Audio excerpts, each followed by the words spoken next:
sầm nua nắng chụp tạm plei thế bờ bản đá trong cái nát mà nâng dược màu nỉ dê đầm bay ban chia bị dòi sầm rạp nè đáp ban chia cái tệ sầm rạp nè đáp hay vô từ kết hay về trời chỉ mùi nâng cà rô nư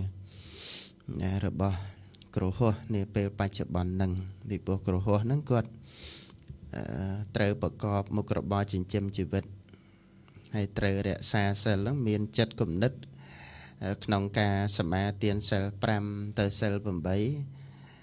hay nơi miền ca bậc cọp một cọp bò chỉnh châm chỉ vật ấy bị chăm tháng ngày nâng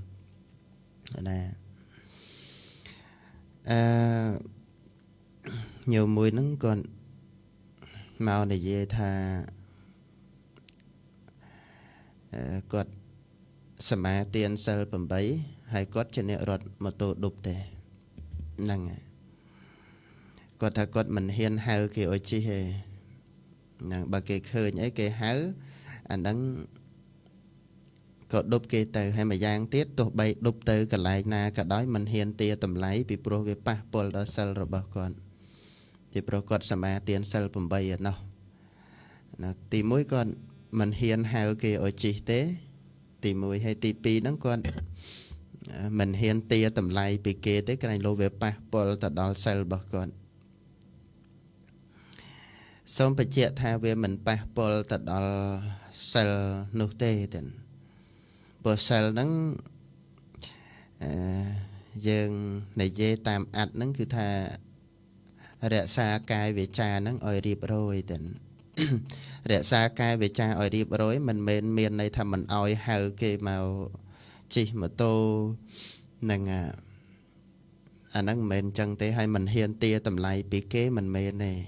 về ọt chê riêng tôi không ở nơi nông sạch đây nắng ấy bị pro nơi nông sel nắng kia ham bẩm mến sel bẩm bay nắng ham sậy khle ham sầm lạp sát thấy nhé nè ham lui trọp kế ham bẩm bật khâu mình này ta xếp săn từ vẽ nó nông ngày ở bao sọt nắng nông là dễ cao mười giúp 10 ngày nắng cứ ham mình ao xếp săn từ vẽ rồi có xếp nơi mê thon là thóm thầy ôn nè đại mình bàn sặc xá nó nông này bề thô vị nấy mình vô lấy bệ tha xếp mê thon là thóm nắng miền này tha ham mình ao rùm rẹ nông là dễ cao 10 giúp 10 ngày là nghe hay tỷ 4 ham pol của họ tỷ 5 ham phắc riêng sự vấn tỷ 6 ham mình ơi riêng rom tập tài ca cầm rong riêng cờ ốp nâng riêng lẹp xem hay nhé tỷ 7 ham bị xa bái là nghe nông là dạ cao mà giúp 10 ngày nắng tỷ 7 năng ôi cha xạ dạ nạ mà ha xạ dạ nà ti xe na xạ nạ đo bùa hù bà mán nâng ti xe na xạ nạ đo bà xà nâng cư hàm chẳng được nông nốt dân khơi tham miên tại bà mán tới đại hàm nâng cư hàm mà dục 10 ngày phật bà nốt cư hàm rồi hốt ở chế bà ná ạ tình ý nâng hàm hấy nâng bà ná châm bùa đôi ca xe mệt thon ở thom nó đôi chân mình ham oi lò hô đấy chấm po nè để xa xa bầm bay nâng bạn á anh đang về tiệt tôn tới chỉ mua nâng riêng hào kia ở chi nó việc khai pa pol từ đó mụ sao việt nâng dương công tay của họ kia từ ban hay bờ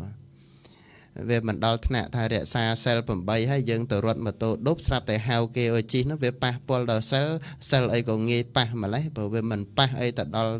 sờ nông tế còn hào kia ở chi mà tổ đục nắng hào máu vô dương tàu rọt mà tổ đục nắng cứ bầm nón đâm bay ban môi chi nè ngài ban môi chi ban thạ vì ca mau nè ngài hào tới bờ ọt miền pa pol nó còn là phải chết đòi clay bản năng thay về mình pa pol con tại dương tàu hào nè đợt tây ở mà chi hết còn tại dương hào kia mình chi hay dương từ chê kia hay dương tàu ô tiên kia dương con là hào xua kia thờ rô mà tô đục tế mà cái tha trời cá dân đúc kia tới ta bản năng với ọt miền pa pol sẽ ấy thế bảo hay về mình bảo bạ vô thời tiết bản là chấm pua nè đa mình ban sắc xa cả lại nắng về bảo quạt thà về song sai dân đỡ song sai thà về pa pol rư gọt គាត់មានការប្រយ័ត្នប្រយែងសិលមិនហាមដល់ថ្នាក់ប៉ុណ្ណឹងទេបើម្យ៉ាងទៀតចំណុចមួយទៀតគាត់មិនហ៊ានទាតម្លៃពីអ្នកឌុបមកទេហ្នឹងហើយសំទោសមិនហ៊ានទាតម្លៃពីអ្នកជីក្រែងលោកវាប៉ះពាល់ដល់សិលគាត់ថាឌុបទៅកន្លែងណាក៏ដោយអីក៏ដោយហ្នឹងគេឲ្យប៉ុណ្ណាយកប៉ុណ្ណឹងធ្វើអញ្ចឹងអាលាយហើយបងបើអ្នកជីនឹងក្រនបើមានចិត្តសពបរោះក្រនបើហើយយល់ដែរអានឹងមិនអីព្រោះអ្នកជីខ្លះមិនមែនសិតតែយល់ទេព្រោះអ្នកជីចង់បានតែថោកទេបងនេះយើងដាក់តម្លៃទៅយើងគុំតែកុហកគេទៅបានហើយបងឧទាហរណ៍ថាសាំងនឹងត្រឹមតែ1លីត្រ5000ចុះថាវាថ្លៃបន្តិចទៅថា1លីត្រ5000ចុះដល់ពេលយើងឌុបគេទៅយើងទាយក20000រាំងឆ្ងាយបន្តិចស្រាប់តែគេសួរថាម៉េចគេយួរថ្លៃម្លេះថាអូសាំងថ្លៃណាស់1លីត្រ6000យើងកុហកអញ្ចឹងអាហ្នឹងបានដាច់អាហ្នឹងបានវាប៉ះពាល់ដល់សិលប៉ុន្តែបើយើងដាក់តម្លៃឧទាហរណ៍ថាយើងឌុបទៅកន្លែងណាយើងដាក់តម្លៃប៉ុណ្ណាវាអាស្រ័យលើយើងតែបងប៉ុន្តែវាឲ្យវាសមតុល្យជាមួយនឹងអ្នកដតីផងដែរឧទាហរណ៍ថាអ្នកដតីដែលគេរត់ឌុបដែរហ្នឹងគេយួរចំនួនប៉ុន្មានបើយើងដាក់តម្លៃទៅវាប្រហាក់ប្រហែលនឹងគេដែរអាហ្នឹងវាមានតែខុសអីបងវាមានតែប៉ះពាល់ដល់សិលអីនិយាយរួមទៅគុំតែកុហកបានណាហ្នឹងហើយព្រោះអ្នករ៉ូស៊ីវាចង់ចំណេញពិតប្រកបហើយអ្នកណាដែលរ៉ូស៊ីចង់ខាតបងអញ្ចឹងអ្នករក្សាសិលហ្នឹងមិនហាមឃាត់អ្នកដែលរក្សាសិលទៅរੂស៊ីទេឬក៏ទៅប្រកបមុខរបរអីផ្សេងតែវាអត់មានប៉ះពាល់ឲ្យដល់សិលកន្លែងហ្នឹងទេព្រោះចំពោះអ្នករក្សាសិល5ក៏ដោយសិល8ក៏ដោយអត់មានហាមឃាត់ទៅរឿងប្រកបមុខរបរចិញ្ចឹមជីវិតដែលជាផ្លូវសុចរិតឡើយហ្នឹងហើយកុំតែមុខរបរយើងទៅលួចគេទៅឆក់គេទៅប្លន់គេទៅកេងប្រវាញ់គេទៅគៀបសង្កត់គេអានឹងបានវាខុសវាប៉ះពាល់ទៅដល់សិលវាខុសតែហ្មងបងជារបរមិនទៀងត្រង់អានឹងវាមិនត្រឹមត្រូវប៉ុន្តែបើយើងប្រកបមុខរបរសុចរិតត្រឹមត្រូវទៀងត្រង់អានឹងវាមានតែប៉ះពាល់ជាមួយអ្នករក្សាសិល5ក៏ដោយសិល8ក៏ដោយវាអត់មានប៉ះពាល់ស្អីទេបងហ្នឹងហើយដូចខ្ញុំកណាអាត្មានិយាយបញ្ជាក់ឲ្យបញ្ជាក់ទៀតថាកុំតែយើងទៅកុហកគេទៅបានហើយព្រោះជាធម្មតាអ្នករ៉ូស៊ីនោះវាតែងតែចង់បានចំណេញហ្នឹងហើយអ្នកណារ៉ូស៊ីមិនចំណេញបើអាហ្នឹងសូមជ្រាបកន្លែងហ្នឹងបើហើយមួយទៀតមានអ្នកសួរថាតើខ្ញុំកណាអាត្មាហ្នឹងចង់សំទោសខ្ញុំកណាហ្នឹងចង់រក្សាសិលប៉ុន្តែខ្ញុំកណាអ្នកលក់ដូរអញ្ចឹងទៅវាពិបាកព្រោះនៅក្នុងផ្ទះសម្បែងនៅក្នុងគ្រួសារហ្នឹងមិនមែនជាអ្នកមានជីវភាពអីធូរធារប្រហែលទេណាបើថាទៅរក្សាសិលហើយឈប់ប្រកបមុខរបរលក់ដូរហ្នឹងអាហ្នឹងមានចំណូលពីណានៅក្នុងគ្រួសារថាវាអត់ទោះខុសអីជាមួយនឹងការទៅរក្សាសិលហើយយើងមកលក់ដូរមុខរបរអីទេវាអត់ទេរឿងលក់ដូរហ្នឹងវាហាមតែចំនួន5ប្រការទេដែលព្រះសម្មាសម្ពុទ្ធព្រះអង្គទ្រង់ហាមគឺហាមចំនួន5ប្រការតែទី1លក់សត្រាវុធណាគ្រឿងបហាណាតែគ្រឿងបហាសម្រាប់អ្នកដតីទៅលក់កំភ្លើងទៅលក់មីស៊ីលទៅលក់ក្របបែកទៅហ្នឹងហើយអាហ្នឹងព្រះពុទ្ធទ្រង់ហាមឲ្យគ្រឿងសត្រាវុធដែលយកទៅបហាសัตว์ឬក៏ប្រហាអ្នកដតីហ្នឹងអាហ្នឹងព្រះអង្គទ្រង់ហាមបើហ្នឹងហើយទី2ហ្នឹងហាមលក់គ្រឿងសវឹងហ្នឹងបូករួមទាំងស្រាទាំងអភៀនទាំងកញ្ឆាហ្នឹងហើយអាហ្នឹងហាមទី1ហាមលក់គ្រឿងសត្រាវុធទី2ហាមលក់គ្រឿងសវឹងទី3ហាមលក់ថ្នាំពុលឬក៏ថ្នាំពឹសដែលយកទៅបំពុលអ្នកដតីដូចថ្នាំកណ្ដោថ្នាំអីណាអាហ្នឹងហាមនិយាយរួមទៅថ្នាំពឹសថ្នាំពុលគ្រប់ប្រភេទហ្នឹងគឺព្រះសម្មាសម្ពុទ្ធព្រះអង្គទ្រង់ហាមអានឹងចំនួនខុស5ប្រការហ្នឹងហើយមួយទៀតហ្នឹងហាមជួញដូរមនុស្សណាជួញដូរមនុស្សហ្នឹងនៅក្នុងសង្គមហ្នឹងក៏បើនិយាយតាមច្បាប់រដ្ឋហ្នឹងក៏វាខុសដែរណាអត់ត្រឹមត្រូវទេបើនៅក្នុងច្បាប់របស់ប្រទេសយើងហ្នឹងក៏ខុសដែរអ្នកដែលជួញដូរមនុស្សហ្នឹងត្រូវមានទោសចំណុចទី5ហ្នឹងហាមជួញដូរសត្វមានជីវិតបាទទិញតហើយយកទៅលក់តហ្នឹងបានព្រះសម្មាសម្ពុទ្ធព្រះអង្គហាមឬក៏ចិញ្ចឹមសត្វដើម្បីយកទៅលក់ដូរហ្នឹងព្រះសម្មាសម្ពុទ្ធព្រះអង្គទ្រង់ហាមឲ្យការជួញដូរសត្វមានជីវិតនេះជាចំនួនដែលព្រះសម្មាសម្ពុទ្ធព្រះអង្គទ្រង់ហាមណាចំនួនខុស5ប្រការឥឡូវខ្ញុំកណារាប់ឲ្យសារថ្មីទី1ហាមជួញដូរសត្រាវុធទី2ហាមជួញដូរគ្រឿងសវឹង ទី3ហាមជួញដូរថ្នាំពុលឬថ្នាំពឹសទី4ហាមជួញដូរមនុស្សទី5ហាមជួញដូរសត្វមានជីវិតបើយើងប្រកបមុខរបរចិញ្ចឹមជីវិតដ៏ត្រឹមត្រូវហើយសុចរិតទៀងត្រង់មិនកេងប្រវាញ់មិនគៀបសង្កត់អ្នកដតីនឹងទោះបីរក្សា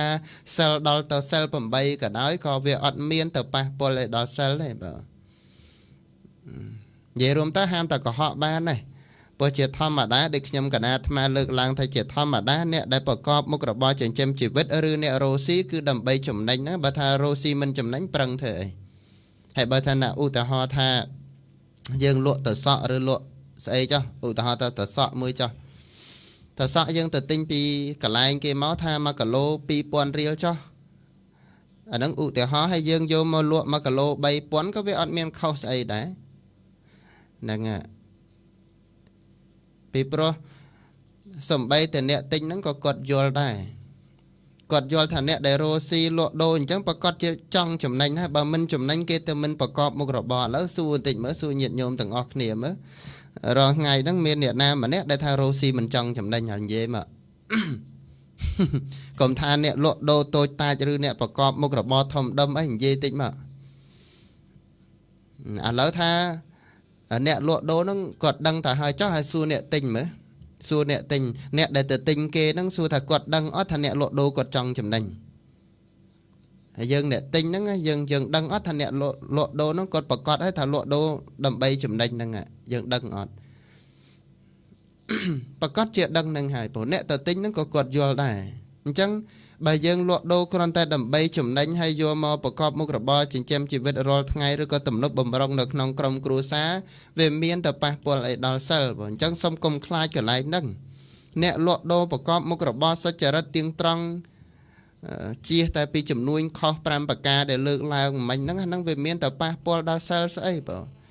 កុំថាឡើយដល់សិល5ដល់សិល8ហ្នឹងក៏វាអត់មានទៅប៉ះពាល់អីជាមួយនឹងសិលហ្នឹងទេកុំតែកុហកកុំតែថាអញ្ចេះឧទាហរណ៍ថាទៅទិញទៅសក់ហ្នឹង1គីឡូ2000ហ្នឹង1គីឡូ2000ហើយយើងយកមកលក់ហ្នឹង1គីឡូ3000ប៉ុន្តែគេសួរអីមិនក៏លក់ថ្លៃដែរហេខ្ញុំទិញពីគេថ្លៃមកដែរនោះខ្ញុំទិញ1គីឡូហ្នឹង2800ហើយចំណេញតែ200ហ្នឹងអាហ្នឹងកុហកអញ្ចឹងអាហ្នឹងបានវាប៉ះពាល់ដល់សិលយល់ទេហ្នឹងតែបើយើងមិនកុហកគេទេយើងដឹងថាយើងទៅទិញទៅសក់1គីឡូហ្នឹង2000រៀលហើយយើងយកមកលក់1គីឡូដល់3000ឬ3500ក៏ដោយយើងដាក់តម្លៃប៉ុណ្ណាក៏ដោយប៉ុន្តែយើងហាមតែមួយយ៉ាងគឺកុំកុហកគេយើងដាក់តម្លៃ3000ក៏ដោយដាក់តម្លៃ3500ក៏ដោយក៏វាអត់មានប៉ះពាល់ដល់សិលទេ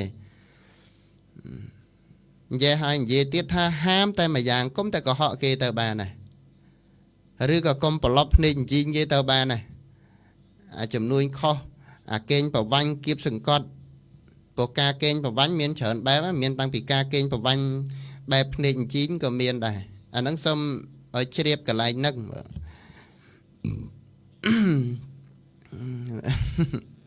ដល់យូរទៅមិនហ៊ានទៅរក្សាសិលព្រោះតែប្រកបមុខរបរចិញ្ចឹមជីវិតលក់ដូរហ្នឹងខ្លាចវាប៉ះពាល់ដល់សិលមិនថាមុខរបរអីទេតែមុខរបរអីក៏ដោយឲ្យតែការរស់នឹងអញវាត្រឹមត្រូវសុចរិតទៀងត្រង់មិនទៅកេងប្រវាញ់គៀបសង្កត់អ្នកដតីថាវាគ្មានតែប៉ះពាល់ស្អីទៅដល់សិលទេវាគ្មានទេលក់ដូរស្អីក៏ដោយលក់ដូរចាប់ហួយអីក៏ដោយតែទៅទិញនំទិញអីគ្រឿងចាប់ហួយហ្នឹងយើងទៅទិញ